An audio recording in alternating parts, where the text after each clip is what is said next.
तालियों से स्वागत करिए हमारे अतिथि। होगी और नहीं माननी होगी। भारत माता की। तो आज के ब्लॉग्स में हम आपको बताएंगे अतिथि शिक्षक संघ जो बहुत संघर्ष से जूझ रहा है, जो 8 से 10 साल मतलब कर चुके हैं यहाँ, उनको निकाला गया है। तो आप देख सकते हैं अतिथि शिक्षक कितना दुखित है, लेकिन भाजपा सरकार ध्यान नहीं दे रही है। तो देखिए छत्तीसगढ़ में हाल कैसा है। छत्तीसगढ़िया राज चलेगा, छत्तीसगढ़ियों को अपना अधिकार लेके रहना है। क्या मोदी जी ने यहाँ पर सरकार बनने के बाद किसी भी बेरोजगार शिक्षक को बेरोजगार नहीं किया जाएगा?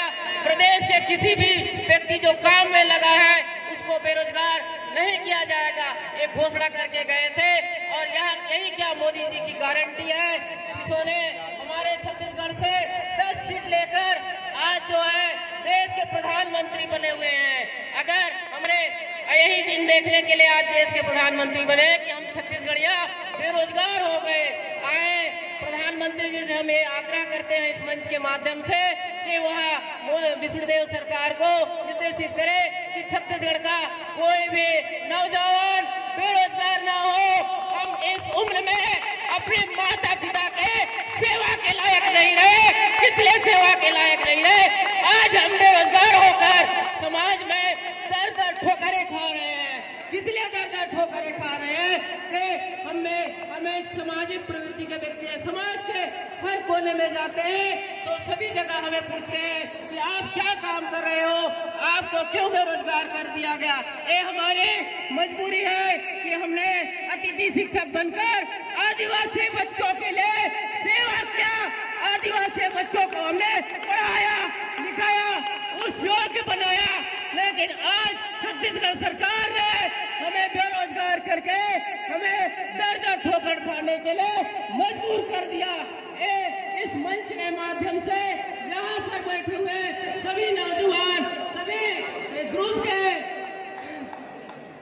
युवाओं से मैं आग्रह करता हूँ कि सभी समाज से भी मैं आग्रह करता हूँ कि छत्तीसगढ़ियों को बेरोजगार ना होने दे। चाहे हमें इसकी लड़ाई सड़क से संसद तक लड़ना पड़े, हम इसके लिए आगे तक लड़ेंगे और लड़ते रहेंगे। जय हिंद, जय भारत, जय छत्तीसगढ़। और मेरे साथ जोर से साथ देंगे मेरे क्रीड़ा के साथियों और मेरे पटवारी संघ के साथियों से भी मैं बोलूंगा कि मेरे आवाज में एक बार आवाज मिलाइए कि हमारी आवाज उस सरकार की बहरी कानों तक पहुंचे।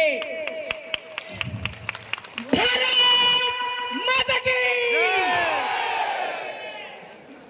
सरकार भैरा है,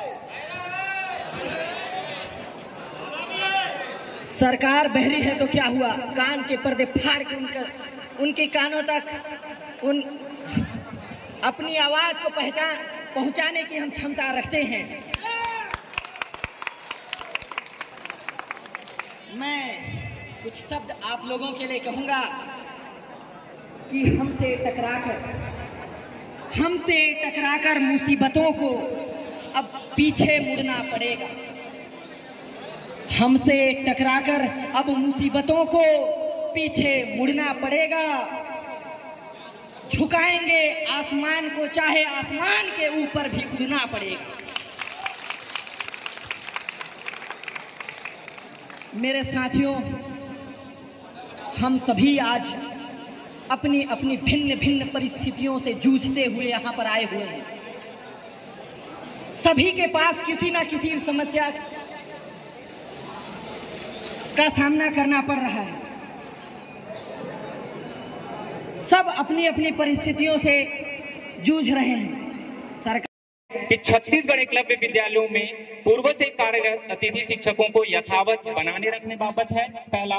दूसरा ये है छत्तीसगढ़ एकलव्य विद्यालयों में पूर्व से कार्यरत अतिथि शिक्षकों को जो राज्य के शिक्षा विभाग या आदिम जाति अनुसूचित जनजाति विकास विभाग में विलय कर हमको रोजगार की व्यवस्था करे सर।